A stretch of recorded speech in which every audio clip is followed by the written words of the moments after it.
2020년 11월 17일 오늘 새벽 말씀은 다니엘서 2장 14절에서 23절까지입니다.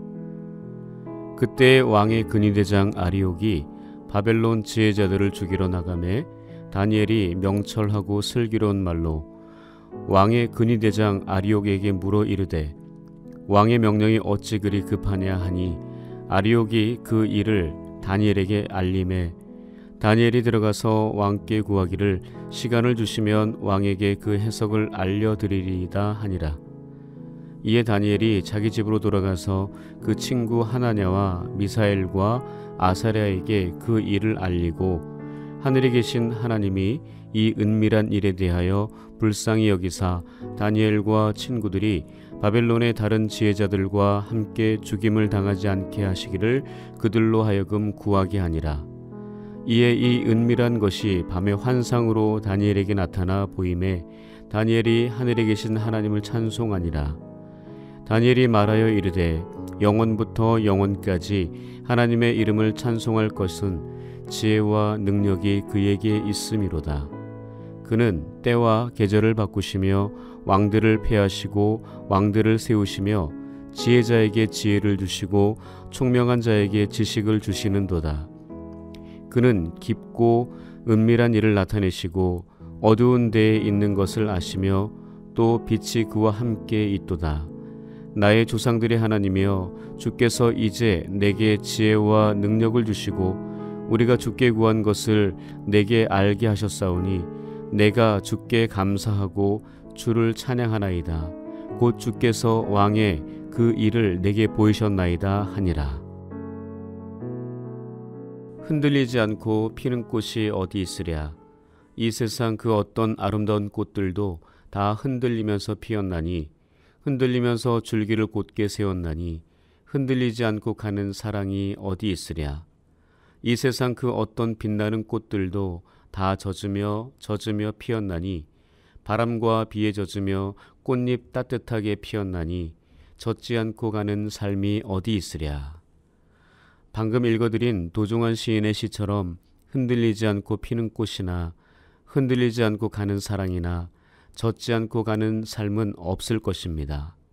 흔들린다는 것은 고난과 위기, 어려움과 고통을 말하는 것으로 이러한 것들이 다 지나고 녹아든 이후 비로소 아름다운 꽃이 피어나고 진한 사랑을 할 수 있고 행복한 삶을 얻을 수 있다는 이야기입니다. 삶의 위기는 어느 누구에게나 불쑥 찾아옵니다. 위기를 맞지 않기 위해 철저하게 준비한다 해도 전혀 예상하지 못한 또 다른 방향에서 위기는 반갑지 않은 손님으로 찾아옵니다. 물론 그것을 견디지 못해 쓰러지는 경우도 있지만 그것을 잘 견디고 이기고 나면 삶의 태도와 인격이 한 단계 더 성장하고 성숙하는 기회가 되기도 합니다. 그러므로 우리의 삶을 뒤흔드는 위기와 고난이 결코 나쁜 것만은 아닙니다. 그렇다면 과연 우리는 위기와 고난이 찾아왔을 때 견디고 이기기 위해서는 어떻게 해야 할까요? 오늘 본문 주인공 다니엘은 기도의 사람이었습니다. 그가 평온할 때나 위기가 찾아왔을 때나 어느 순간 어떤 상황에서도 하나님 앞에 기도하던 사람이었습니다. 그는 기도로서 하나님과 교제하면서 하나님의 사주를 받고 말하고 행동하던 하나님께 붙잡힌 바 된 사람이었습니다. 또한 다니엘은 믿음의 친구들과도 기도로 교제하면서 하나로 묶여있던 사람이었기에 그들에게 자신의 기도를 부탁하고 또한 기도로 상대방을 위해 중보하던 모습은 매우 자연스러운 동역자들의 모습이었습니다. 오늘 본문에서도 다니엘은 자신이 바벨론 왕 느부갓네살 앞에 나아가 그가 꾼 꿈과 꿈에 대한 해석을 알려드리기로 했으니 그것을 위해 기도해달라고 믿음의 동역자들에게 부탁을 합니다. 그리하여 자신을 포함해 바벨론의 모든 지혜자들이 죽임을 당하지 않도록 기도를 부탁합니다. 그 기도 부탁을 받은 친구들은 자신의 목숨도 속해 있기에 밤이 맞도록 금식하며 다니엘을 위해 기도했습니다. 전능하신 하나님께서 다니엘에게 왕이 꾼 꿈과 해석을 환상 중에 보여주시도록 간절하게 기도했습니다. 만약 최후의 보루인 다니엘마저 왕의 꿈을 해석하지 못하면 모두 다 죽임을 당하기 때문입니다. 다니엘이 평생 기도로 살았다는 것을 알 수 있는 구절이 있습니다. 바로 다니엘서 6장 10절입니다. 다니엘이 이 조서에 왕의 도장이 찍힌 것을 알고도 자기 집에 돌아가서는 윗방에 올라가 예루살렘으로 향한 창문을 열고 전에 하던 대로 하루 3번씩 무릎을 꿇고 기도하며 그의 하나님께 감사하였더라. 방금 읽은 말씀은 다니엘이 80대 할아버지였을 것으로 성경학자들은 추정하고 있습니다. 즉 2장의 다니엘은 청소년이었고 6장의 다니엘은 수많은 세월이 흐른 후의 모습입니다. 그는 자신의 목숨이 경각에 달린 위기 상황에서 이렇게 평온하고 강하고 담대할 수 있던 것은 다름 아닌 평생 해오던 기도의 힘이었습니다. 그 힘으로 다니엘은 버티고 견디며 이겨냈던 것입니다. 기도의 사람 다니엘은 매일 3번씩 하나님께 기도했습니다. 그리고 기도할 때마다 조국 예루살렘을 향해 창문을 열고 무릎을 꿇고 감사하며 기도했습니다.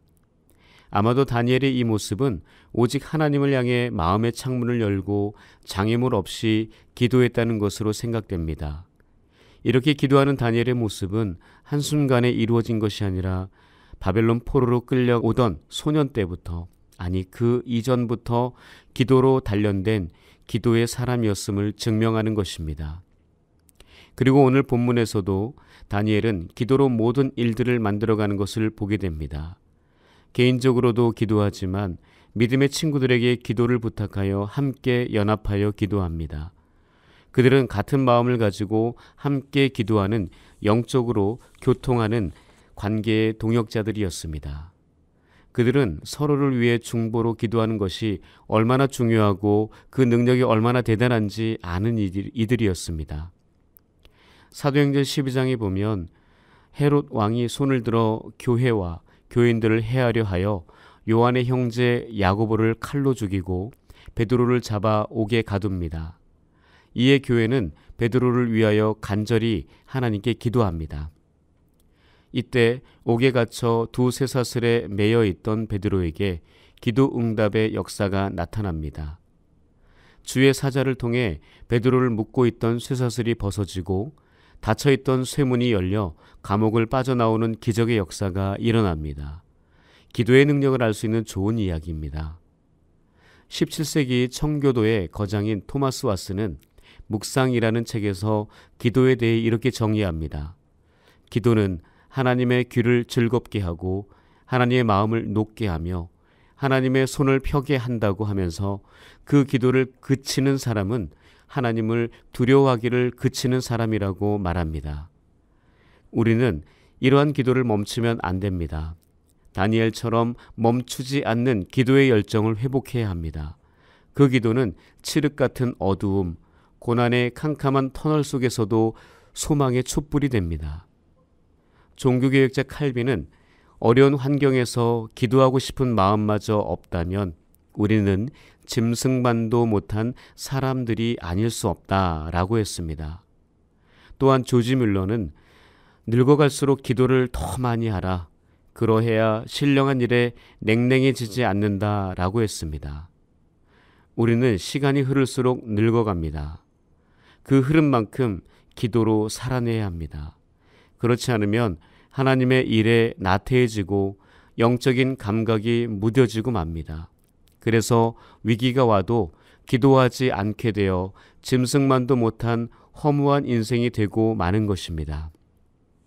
그러므로 우리는 하나님께 간절히 기도하는 다니엘과 친구들, 베드로를 위해 간절히 기도하던 안디옥 교회 성도들 같은 모습을 가져야 합니다. 하나님의 마음과 능력의 손을 움직일 수 있는 믿음의 기도, 간절한 소망을 담은 기도를 해야 합니다. 오늘 이 새벽 하나님의 능력의 손을 잡을 수 있는 믿음의 기도로 나아가는 저와 여러분들이 되시기를 축복합니다.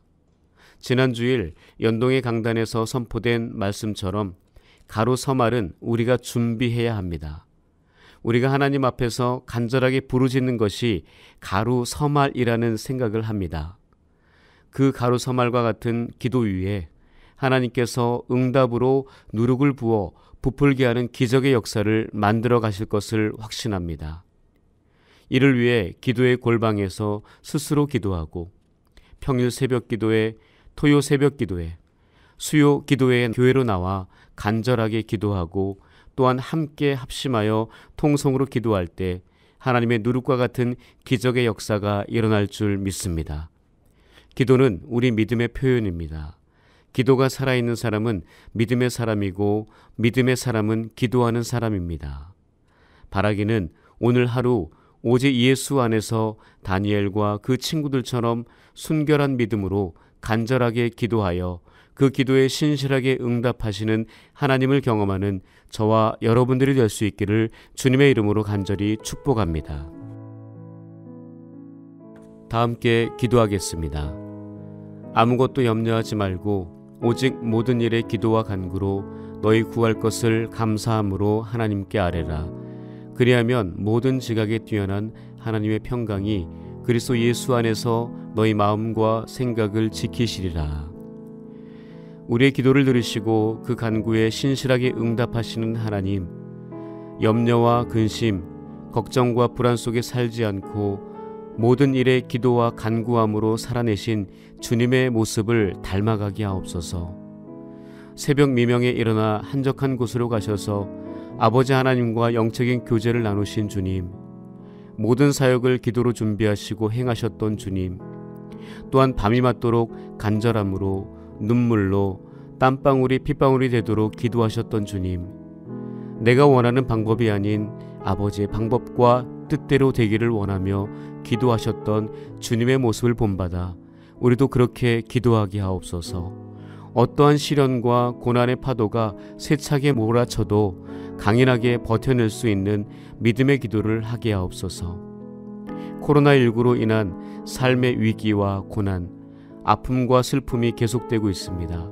이런 상황에서도 오직 예수 안에서 믿음으로 살게 하시고 그 믿음으로 견디고 버텨내어 마침내 승리를 주시는 주님을 기대하며 기도하는 우리가 되게 하여 주옵소서. 위기와 고난 속에서 위로와 소망, 구원의 빛을 발하는 성도, 믿음의 가정, 연동교회 공동체가 되게 하옵소서. 이를 위해 부르신 김주용 위임 목사님께 말씀의 은혜와 성령의 능력을 넘치도록 부어주셔서 교회와 하나님의 나라 영광을 위해 모든 열정을 쏟게 하옵소서. 위임 목사님의 귀한 사역을 돕는 모든 부교역자들과 장로님들과 권사님들, 모든 재직들이 복음으로 하나가 되게 하여 하나님의 나라를 담대하고 거침없이 가르치고 전하여 사도행전 29장을 써내려가는 복음적 교회가 되게 하옵소서. 우리 교회 안으로 복음으로 자라고 있는 교회학교 자녀들과 청소년들에게 주님의 꿈과 비전을 주셔서 하나님 나라의 건강한 씨앗들로 잘 양육받아 우리나라와 전 세계에 하나님의 영광을 드러내는 아들과 딸들이 되게 하옵소서. 모든 것 감사드리며 우리 기도의 중보자 되시는 살아계신 예수님의 이름으로 기도합니다. 아멘.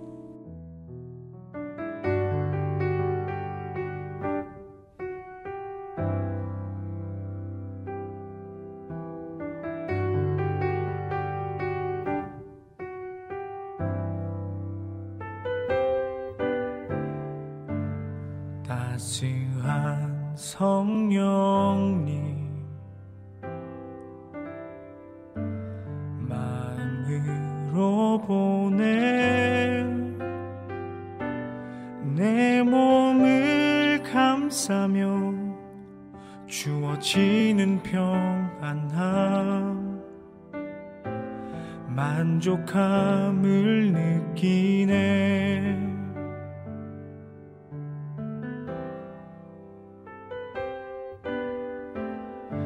사랑과 진리에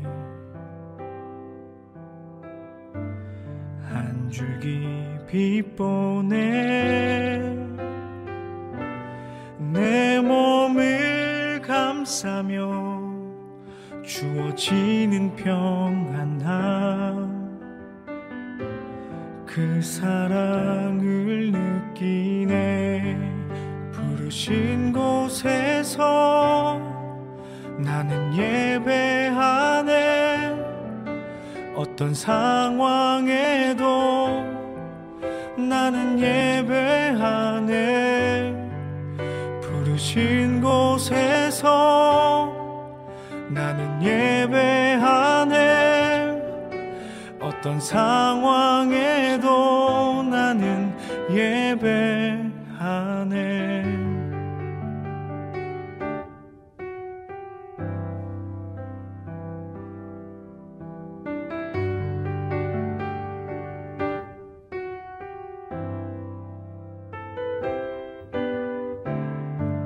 사랑과 진리에 한 줄기 빛 보내. 내 몸을 감싸며 주어지는 평안함. 그 사랑을 느끼네. 부르신 곳에서 나는 예배하네. 어떤 상황에도 나는 예배하네.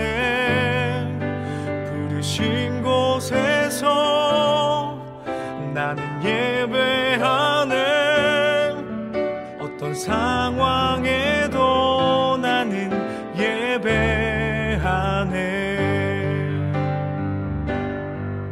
내가 걸어갈 때 길이 되고 살아갈 때 삶이 되는 그곳에서 예배하네.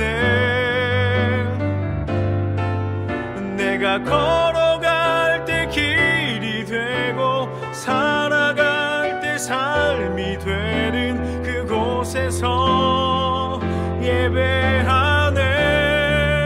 부르신 곳에서 예배하네. 어떤 상황에도 나는 예배하네. 부르신 곳에서 나는 예배하네.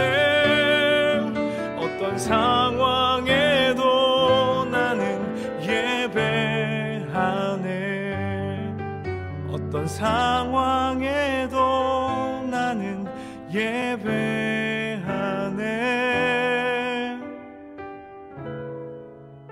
어떤 상황에도 나는 예배하네.